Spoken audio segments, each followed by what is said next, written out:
নমস্কার বন্ধুরা, কেমন আছেন? আশা করি আপনারা সবাই খুব ভালো আছেন। আমিও খুব ভালো আছি। আপনাদের সামনে হাজির হলাম আবার একটি নতুন ভিডিও নিয়ে। এই ভিডিওটি যেদিন শ্যুট করেছি সেদিন ছিল খুব স্পেশাল দিন। কি বলুন তো, বুঝতেই পারছেন নিশ্চয়ই। প্রথমেই যখন গোপালকে দেখাচ্ছি, হ্যাঁ নারুগোপালের জন্মদিনের দিন মানে জন্মাষ্টমীর দিন কি করলাম সেটার কিছু কিছু অংশই আপনাদের সামনে তুলে ধরলাম। অবশ্যই জানাবেন কিন্তু কেমন লাগলো। প্রথমেই মা সকালবেলাতে গোপুকে রেডি করিয়ে চান টান করিয়ে বসিয়ে দিয়েছে। তারপর চলছে গোপুর পছন্দের সমস্ত জিনিসের জোগাড় জানত। গপু যেহেতু তালের জিনিস খেতে খুব ভালোবাসে, তাই তালের লুচি তো করতেই হবে। তারও সাথে আরও আছে অনেক কিছু। কী আছে সবটাই আপনাদের সামনে তুলে ধরছি। আর অবশ্যই জানাবেন কিন্তু এই ভিডিওটি কেমন লাগলো। আমার বোন আর মা মিলে তৈরি করে নিচ্ছে তালের লুচি। আমার বোনটি খুব ছোট হলেও কাজের ক্ষেত্রে কিন্তু খুবই পারদর্শী। আমি অত পারদর্শী নই। যাই হোক, আপনারা যারা নতুন আছেন তারা যদি আমার এই ভিডিওটি দেখেন এবং ভিডিওটি যদি ভালো লেগে থাকে তাহলে অবশ্যই একটু লাইক কমেন্ট করে দেবেন। আর আমার বন্ধু হয়ে পাশে থাকবেন, মানে একটু সাবস্ক্রাইব করে দেবেন। আর পুরনো বন্ধুরা, তোমাদের তো কিছু বলার নেই। আমি জানি তোমরা আমি বললেও আমাকে ভালোবাসা দেবে, না বললেও ভালোবাসা দেবে, কারণ তোমাদের ভালোবাসা আমার ভিডিও করার একমাত্র অক্সিজেন। যাই হোক, এবার তালের লুচি কমপ্লিট করার পর আমার বোন আর মা মিলে বানাচ্ছে তালের পিঠে, পুর ভরা পিঠে। খুব সুন্দর হয় খেতে। এইভাবে বানাচ্ছে হচ্ছে তালের পিঠে। দেখতেই পাচ্ছ কি সুন্দর করে বানানো হচ্ছে। যেহেতু নারুগোপালের জন্মদিন, আমার যেহেতু 3টে রাজপুত্র, তাদের পছন্দের খাবারগুলো তো হতেই হবে। এরপর মা বানাচ্ছে সেটা হচ্ছে মালপোয়া। গপু মালপোয়া খেতে ভীষণ ভালোবাসে। আর গপুর জন্মদিন যেহেতু, তাই সমস্ত কিছুই হবে গপুর পছন্দের। মালপোয়া হয়ে যাওয়ার পর আর কী বানানো হচ্ছে সেটাও তোমাদের সাথে দেখাচ্ছি। এই দেখো, দুধ গরম করা হচ্ছে। কেন বলো তো? তৈরি করা হবে ছানা। এই যে লেবু দিয়ে তৈরি করা হবে ছানা। গপুর পছন্দের সমস্ত জিনিসই মা একা হাতে তৈরি করার চেষ্টা করছে। যদিও মা একটু অসুস্থ ছিল, তার আগের দিন একটু দুর্ঘটনা ঘটে যায়। মা একটু পড়ে গেছিলেন বাজারে, সেজন্য মায়ের অনেকটা ব্যথা লেগেছিল পায়ে এবং মুখের কাছটা অনেকটা ব্যথা লেগেছিল।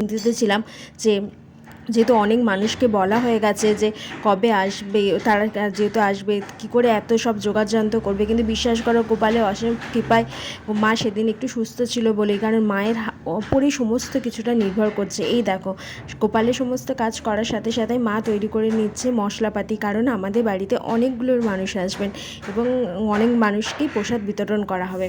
আর এই দেখো, আলু পুরো সেদ্ধ করা হয়ে গেছে। এবার আলুগুলো ছাড়িয়ে নেওয়া হবে। আমি বোন মা মিলেই ছাড়িয়ে নিয়েছিলাম, আমার বাবাও ছিল। যাই হোক, লুচি আলুর দম, তার সাথে ওই সুজি সিমুই মিষ্টি এগুলোই দেওয়া হয় আমাদের সমস্ত ভক্তদের যারা আসেন তাদেরকে। তারা ভীষণ আমাদের গোপালকে ভালোবাসেন বলে প্রতি বছর আসেন। এই যে এইভাবে প্যাকেট তৈরি করা হচ্ছে, কারণ প্যাকেটের মাধ্যমেই দিয়ে দেওয়া হবে। শরীরটি যেহেতু বহু খারাপ ছিল, ওই জন্য প্যাকেটের মাধ্যমেই ব্যবস্থাটা করা হয়েছে, নয়তো বসিয়ে খাওয়ানো হয়। কিন্তু কিছু কিছু আত্মীয় স্বজন যারা ছিলেন খুবই কাছে, তারা ছাড়া মানে সবাইকেই হাতে প্যাকেট দিয়ে দেওয়া হয়েছে প্রসাদ, এবং এই প্যাকেটের মাধ্যমেই ভক্তদেরকে আমরা এইভাবেই প্রসাদ দিয়েছি যারা এসেছিলেন। যাই হোক, এই দেখো প্যাকেট করা মোটামুটিভাবে কমপ্লিট। আর ঘড়িতে তখন অনেকটা বেজে গেছে। সারাদিনই ধরে চলছে এই প্রস্তুতি। এবার হচ্ছে লুচি তৈরি করতে হচ্ছে, কারণ লুচি আর আলুর দম এগুলিই দেওয়া হবে প্যাকেটে, মানে সমস্ত প্রসাদ হিসাবে। লুচি আলুর দমের জন্যই মানুষ আরও আসে, জানো তো, কারণ মায়ের হাতে এই আলুর দমটা কী বলবো, মানে অমৃতর থেকেও মনে হয় আমার কাছে অনেক বেশি। এত সুন্দর হয়, হয়তো গোপুর আশীর্বাদই হয়। লুচি অনেকগুলি করতে হচ্ছে, কারণ অনেক মানুষ আসবে। তো চলো লুচি করা হোক। তার সাথে তোমাদের সাথে আবার একবার অনুরোধ করে যায় যে যদি আমার এই চ্যানেলে ভিডিওগুলো তোমাদের ভালো লেগে থাকে তাহলে প্লিজ একটু সাবস্ক্রাইব করে পাশে থেকো।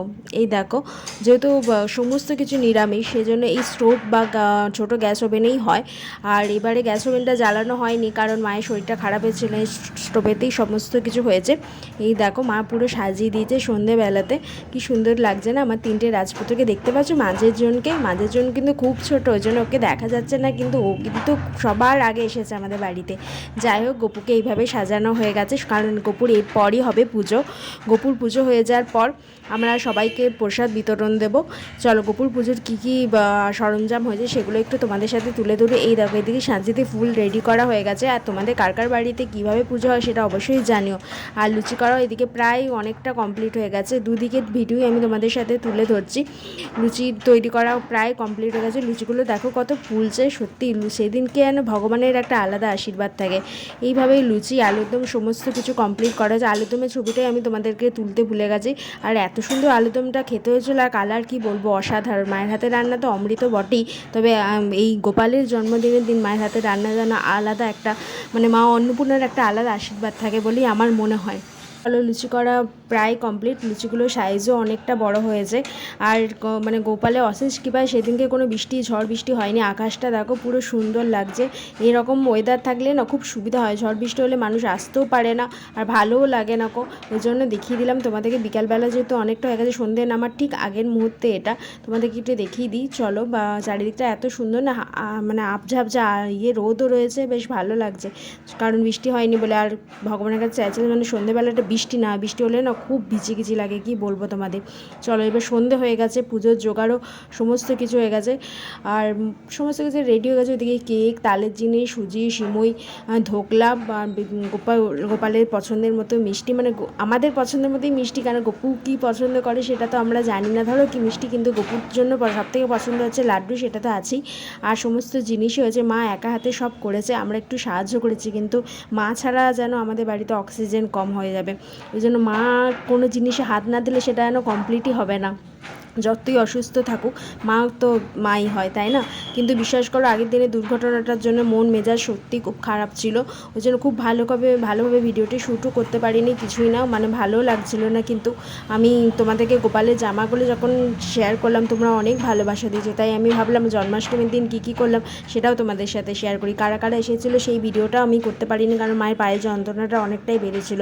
সত্যি বলতে খুব খারাপ লেগেছে, কারণ আমার সামনেই দুর্ঘটনাটা হয়েছে। মা হেঁটে আসছিলো আমার সাথেই, কিন্তু হুট করে একটু পড়ে গিয়ে খুবই বাজে অবস্থা হয়েছিল। যাই হোক, গোপালের অশেষ কৃপায় সেদিন ভালো ছিল। সবাই ভালো থেকো, সুস্থ থেকো, আর পরের ব্লগে নিশ্চয়ই দেখা হবে। আর সবাই সবার পাশে থেকো, আমার পাশে থেকো। আর একটু ভালো লাগলে ভিডিওটা লাইক কমেন্ট করে যেতে ভুলে যেও না। চলো, টাটা।